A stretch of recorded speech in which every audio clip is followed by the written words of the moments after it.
Hello everyone, कैसे हैं आप सभी लोग। स्वागत करता हूं आप सभी लोगों का another class of mole concept में। और आज एक बहुत इंपॉर्टेंट टॉपिक हम लोग डिस्कस करने जा रहे हैं बेटा। टॉपिक का नाम है गे-लुसैक्स लॉ। क्या नाम है बेटा टॉपिक का? Gay-Lussac's law of combining gaseous volume. ठीक, उसके बाद बर्जीलियस हाइपोथेसिस देखेंगे क्या होता है। उसके बाद एवोगैड्रोस लॉ हम देख रहे होंगे क्या होता है। तो देखो बेटा, सबसे पहले बात की जाए अगर अपनी एकेडमी की, तो हमारा एकेडमी आप लोगों के लिए क्रैश कोर्स लेकर के आया है। वो क्रैश कोर्स बेटा साइंस का बच्चा भी ज्वाइन कर सकता है, कॉमर्स का भी ज्वाइन कर सकता है और ह्यूमैनिटीज का बच्चा भी ज्वाइन कर सकता है। क्रैश कोर्स स्टार्ट होने जा रहा है 1 नवंबर से, जिसमें कि लिमिटेड सीट्स आपके पास अवेलेबल रहेंगी। और कोर्स में एडमिशन लेने वाले को फायदा क्या होगा? ऑनलाइन और ऑफलाइन क्लासेस उसको मिलेंगी। 90 दिन तक लगातार नॉन स्टॉपेबल क्लासेस चलेंगी। 3 घंटे की डेली क्लास होगी आपकी। और एक बार सिलेबस कंप्लीट हो जाने पर 5 फुल लेंथ मॉक टेस्ट आप लोगों को करवाए जाएंगे, जिसका वीडियो सॉल्यूशन भी आप लोगों को यूट्यूब के माध्यम से प्रोवाइड कराया जाएगा। ठीक, तो और ज्यादा जानकारी के लिए दिए गए नंबर पर संपर्क करें। बढ़ते हैं हम आगे अपने टॉपिक की तरफ। टॉपिक का नाम है Gay-Lussac's law of combining gaseous volume, जिसको हम शॉर्टकट में क्या बोलते हैं बेटा? GLCV। ये लॉ क्या कहता है? ये लॉ कहता है कि जब भी गैसेस आपस में कंबाइन करती हैं या प्रोड्यूस होती हैं, तो उनके वॉल्यूम के बीच का रेशो एक सिंपल होल नंबर रेशो रहता है। प्रोवाइडेड दैट, एक कंडीशन है यहाँ पर कि जो वॉल्यूम मेजर की जा रही है वो मेजर होनी चाहिए under similar conditions of temperature and pressure. ठीक, आइडियल गैस की बात करें, आइडियल गैस आपका क्या होता है भैया? आइडियल गैस होता है आपका PV = NR3। तो हमने बोला जब भी गैसेस आपस में कंबाइन करेंगी या गैसेस प्रोड्यूस होंगी, तो उनके वॉल्यूम के बीच का ratio simple whole number ratio रहने वाला है। बट एक नेसेसरी कंडीशन है कि जो वॉल्यूम मेजर कर रहे हो वो similar conditions of temperature and pressure पर होनी चाहिए। मतलब टेम्परेचर और प्रेशर क्या रहना चाहिए? यहाँ पर कांस्टेंट रहना चाहिए। तो टेम्परेचर को भी कांस्टेंट कर दो, प्रेशर को भी कांस्टेंट कर दो। R तो ऑलरेडी कांस्टेंट होता है, इसको हम बोलते हैं यूनिवर्सल गैस कांस्टेंट। तो यहाँ पर आप देख सकते हैं वॉल्यूम और नंबर ऑफ मोल्स एक दूसरे के डायरेक्टली प्रोपोर्शनल आ चुके हैं। इसका मतलब जितने मोल होंगे उतनी ही वॉल्यूम होगी। ये देखो एक बैलेंस्ड केमिकल इक्वेशन बेटा आपके सामने लिखी हुई है। एक बैलेंस केमिकल इक्वेशन आप लोगों के सामने लिखी गई है। H2 से पहले कुछ नहीं लगा तो 1 होगा। इसका मतलब इसका 1 मोल, इसका भी 1 मोल और इसका 2 मोल। It means when 1 mole of hydrogen combines with 1 mole of chlorine, then 2 moles of hydrogen chloride are formed. अगर मैं आप लोगों से पूछूं, बताइए बेटा मुझे what will be the molar ratio, तो आप बोलेंगे मोलार रेशियो होगी 1:1:2। मोलार रेशियो क्या होगी? 1:1:2। और अगर मैंने टेम्परेचर और प्रेशर यहाँ पर कांस्टेंट कर दिए, तो बेटा जितने मोल होंगे उतनी ही वॉल्यूम होगी। तो इसका 1 मोल है तो वॉल्यूम भी 1 होगी, इसका भी 1 मोल है तो वॉल्यूम भी 1 होगी, इसका 2 मोल है तो वॉल्यूम 2 होगी। तो वॉल्यूम का रेशियो भी आप देख सकते हो 1:1:2 ही आ रहा है। वॉल्यूम का रेशियो भी आपका 1:1:2 ही आ रहा है। अब बेटा ये रेशियो कभी भी चेंज होने वाला नहीं है, ये रेशियो हमेशा फिक्स रहेगा।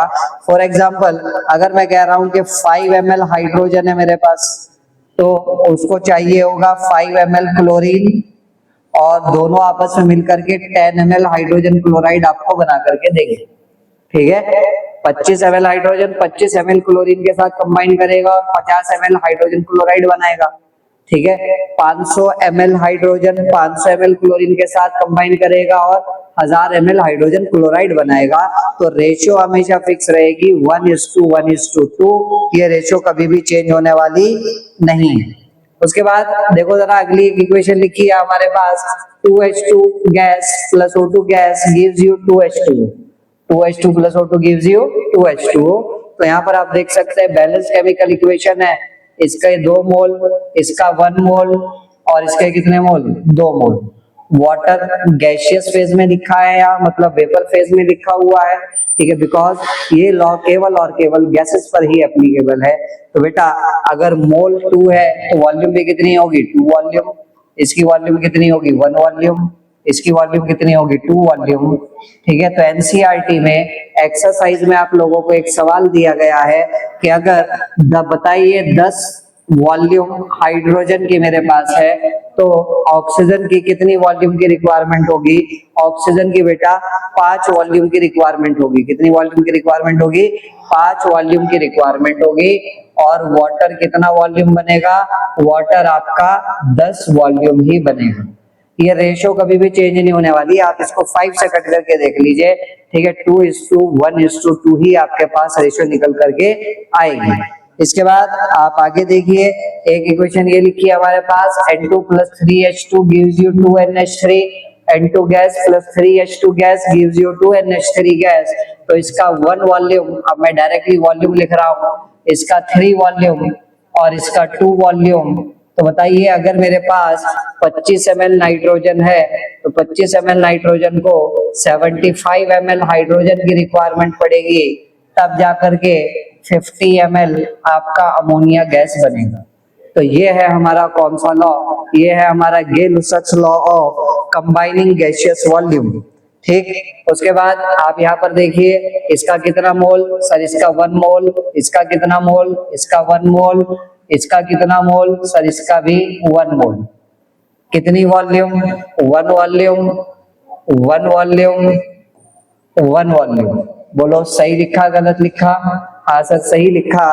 लेकिन ध्यान दीजिए यहाँ पर एक गलती हो गई हमारे से, ये हमने गलत कर दिया। क्यों गलत कर दिया, यहाँ पर मोल और वॉल्यूम बराबर होने वाले नहीं है, बिकॉज ध्यान दीजिए कार्बन हमारा सॉलिड है। कार्बन हमारा क्या है, कार्बन हमारा सॉलिड है, और सॉलिड के केस में मोल और वॉल्यूम कभी भी बराबर नहीं होते हैं। क्लियर हो गई बात अच्छे से, चलो आगे बढ़ते हैं। अगला देखते हैं बेटा बर्जीलियस हाइपोथेसिस। बर्जीलियस हाइपोथेसिस क्या है, बर्जीलियस साहब ने क्या बोला था, तो बर्जीलियस साहब ने बोला था कि इक्वल वॉल्यूम सभी गैसेस का, अगर मैं 2 अलग अलग कंटेनर में कोई 2 गैसेस मैंने ली हुई है और दोनों की वॉल्यूम क्या है बेटा आपस में बराबर है, तो सभी गैसेस का equal volume under similar conditions of temperature and pressure contains equal number of atoms. Equal volume of all gases under similar conditions of temperature and pressure contains equal number of atoms. क्या मतलब है इस बात का, इसका GLCV के according इसका 1 volume है, इसका भी 1 वॉल्यूम है, तो इसका कितना वॉल्यूम है, इसका कितना वॉल्यूम है, इसका 2 वॉल्यूम है, बिकॉज यहाँ पर कोएफिशिएंट 2 लगा है। ठीक, तो हमने बोला यहाँ पर इसका 1 वॉल्यूम, क्लोरीन का भी 1 वॉल्यूम, इक्वल वॉल्यूम है दोनों का, टेम्परेचर और प्रेशर कांस्टेंट है, तो दोनों में नंबर ऑफ एटम्स भी सेम होंगे। इसमें अगर n एटम्स हैं बेटा, इसमें n एटम्स है तो इसके भी कितने एटम्स होंगे, n एटम्स होंगे। तो मैं बोल सकता हूँ n atoms of hydrogen combines with n atoms of chlorine to form 2n compound atoms of hydrogen chloride। लेकिन ध्यान दीजिए अगर मैं, चलो अगर मैं ऐसे बोलूं, अगर इसका एक एटम लिया मैंने, 1 atom of H2 combines with 1 atom of Cl2 to give 2 compound atoms of hydrogen chloride। ठीक, अगर कोई कहता है कि सर मुझे तो HCl का 1 कंपाउंड एटम बनाना है, ठीक है कि मुझे HCl का 1 कंपाउंड एटम बनाना है, तो HCl का 1 कंपाउंड एटम बनाने के लिए हमें हाफ एटम हाइड्रोजन का लेकर के चलना पड़ेगा और हाफ एटम क्लोरीन का लेकर के चलना पड़ेगा। और इसी वजह से बर्जीलियस साहब की ये हाइपोथेसिस ही रह गई, ये लॉ नहीं बन पाई। क्यों, क्योंकि बेटा एटम को आप आधा नहीं कर सकते, एटम को आप फर्दर सब डिवाइड नहीं कर सकते। वो अलग बात है कि एटम को आप इलेक्ट्रॉन, प्रोटॉन और न्यूट्रॉन में सब डिवाइड कर सकते हो, बट किसी केमिकल रिएक्शन में जो हिस्सा लेता है वो पूरा का पूरा एक एटम ही हिस्सा लेता है, आधा एटम हिस्सा नहीं लेता। तो this is against Dalton's atomic theory. इसीलिए बर्जीलियस साहब की हाइपोथेसिस ही रह गई, ये लॉ नहीं बन पाई, ये लॉ नहीं बन पाई। क्लियर हो गई बात यहाँ तक। तो इसके बाद अब आप खुद बताओ उन्होंने गलती कहाँ पर करी। सर अगर एटम की जगह मॉलिक्यूल बोल देते, एटम को हम फर्दर डिवाइड नहीं कर सकते बट मॉलिक्यूल को तो फर्दर सब डिवाइड कर सकते हैं। अगर एटम की जगह मॉलिक्यूल लिख दिया होता काश, तो ये हाइपोथेसिस लॉ बन चुकी होती। क्या बन चुकी होती, लॉ बन चुकी होती। क्लियर है बात अच्छे से? तो इसी चीज का फायदा एवोगैड्रो साहब ने उठाया और एवोगैड्रो साहब ने पूरा स्टेटमेंट सेम बोला। और उससे पहले बेटा गूगल प्ले पर आप स्काईनॉमिक्स एकेडमी की एप्लीकेशन के साथ जुड़ सकते हैं, जहां पर जुड़ने के बाद आप फ्री पीवाईक्यूज अटेंड कर सकते हो, फ्री क्विजेस अटेंड कर सकते हो और free full length mock test attend कर सकते हो। सभी क्लासेस के लिए 9th 10th 11th as well as 12th, चाहे किसी भी स्ट्रीम का बच्चा हो, साइंस का हो, कॉमर्स का हो, ह्यूमैनिटीज का हो, सभी तरह के बच्चे, सभी प्रकार के बच्चे आज जा करके प्ले स्टोर पर हमारी एप्लीकेशन के साथ जुड़ सकते हैं। ठीक, तो एवोगैड्रो साहब ने पूरा स्टेटमेंट सेम बोला, बस लास्ट में एटम की जगह क्या बोल दिया? मॉलिक्यूल्स। अगर मॉलिक्यूल सेम होंगे भैया तो मोल्स भी सेम होंगे, अगर मॉलिक्यूल सेम हुए तो मोल्स भी सेम होंगे। क्लियर बात अच्छे से? तो देखो जरा, अगर मैं कह रहा हूं कि भैया इसका वन मॉलिक्यूल, इसका वन मॉलिक्यूल, ठीक है, इसके वन मॉलिक्यूल के साथ कंबाइन कर रहा है और HCl के कितने मॉलिक्यूल बन रहे हैं? 2 मॉलिक्यूल्स बन रहे हैं। HCl के कितने मॉलिक्यूल्स बन रहे हैं? 2 मॉलिक्यूल्स बन रहे हैं। अगर मैं इस HCl का वन मॉलिक्यूल बनाना चाहूं, वन मॉलिक्यूल बनाना चाहूं तो इसका आधा मॉलिक्यूल लेना पड़ेगा, इसका भी आधा मॉलिक्यूल लेना पड़ेगा। आधा मॉलिक्यूल ऑफ H2 का मतलब क्या होगा भैया? आधे मॉलिक्यूल ऑफ H2 का मतलब होगा हाइड्रोजन का एक एटम, आधे मॉलिक्यूल Cl2 का मतलब होगा बेटा क्लोरीन का एक एटम। तो जब एक एटम हाइड्रोजन का एक एटम क्लोरीन के साथ कंबाइन करता है तो एक मॉलिक्यूल HCl का बनता है। इसका मतलब एवोगैड्रो साहब ने हमें गैस की एटॉमिसिटी के बारे में भी जानकारी दी। इसके बारे में जानकारी दी, गैस की एटॉमिसिटी के बारे में भी जानकारी दी। जैसे कि यहाँ पर देखिए आप, ठीक है, अगर मैं इसका वन मॉलिक्यूल लेकर के चल रहा हूँ तो one molecule of nitrogen combines with one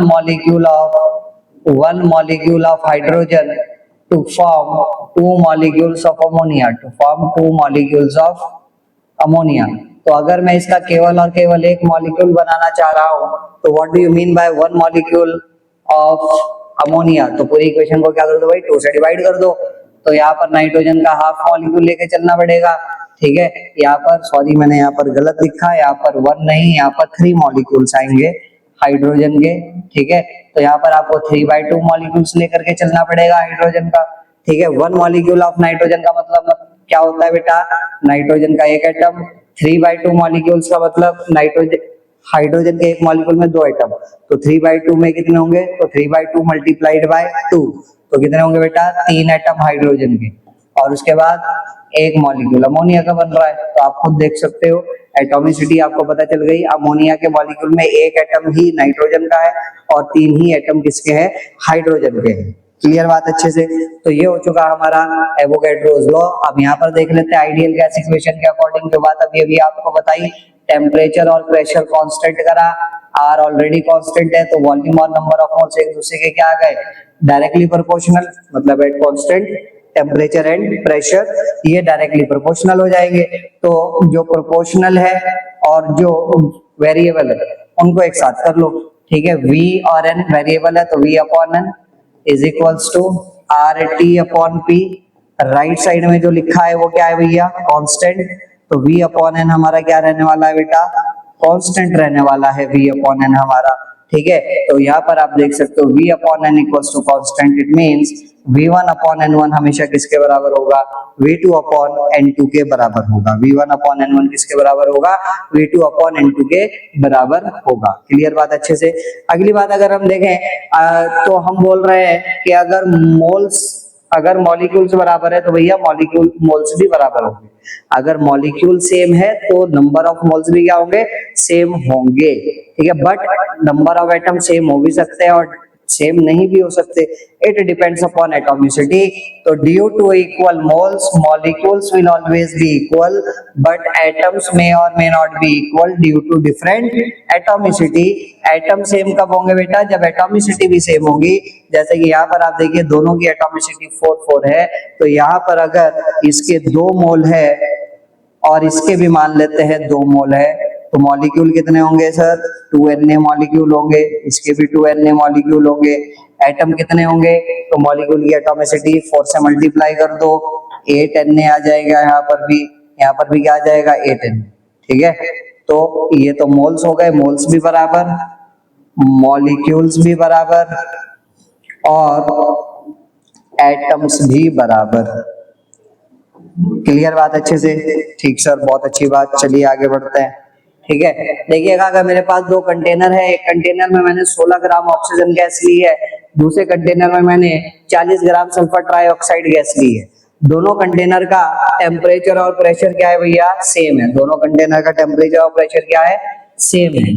ठीक है, तो अब वो आपसे पूछना चाह रहा है, बताइए what will be the relationship between the volume of these two containers, these two gases. तो बिल्कुल आसान सी बात है, यहाँ पर नंबर ऑफ मोल्स निकालिए। मास कितना है? 16 अपॉन मोलार मास होगा 32, तो मोल्स आ गए हाफ। कितने मोल आ गए? Half mole. यहाँ पर मोल निकालिए, मास है 40, मोलार मास है 80, तो यहाँ पर भी कितने मोल आ गए भैया? हाफ मोल आ गए। तो दोनों कंटेनर में नंबर ऑफ मोल्स अगर बराबर है तो पक्की बात है फिर दोनों की वॉल्यूम भी आपस में बराबर होगी। सी ऑप्शन यहाँ पर हमारा करेक्ट हो जाएगा। आई होप यहाँ तक बात क्लियर हुई होगी। तो इसका मतलब मैं बोल सकता हूँ, अगर दो गैसेस के नंबर ऑफ मोल्स बराबर है एसटीपी पर, स्टैंडर्ड टेम्परेचर एंड प्रेशर पर, तो उनकी वॉल्यूम भी आपस में बराबर होगी। It does not depend upon the nature of gas. ये नेचर ऑफ गैस पर डिपेंड नहीं करता। मिलते हैं आप लोगों से बहुत जल्द अगली क्लास में, जहां पर हम लोग डिस्कस कर रहे होंगे कुछ numerical problems based on Avogadro's law, और कुछ हम देख रहे होंगे एसटीपी वगैरह के बारे में। Bye bye, take care.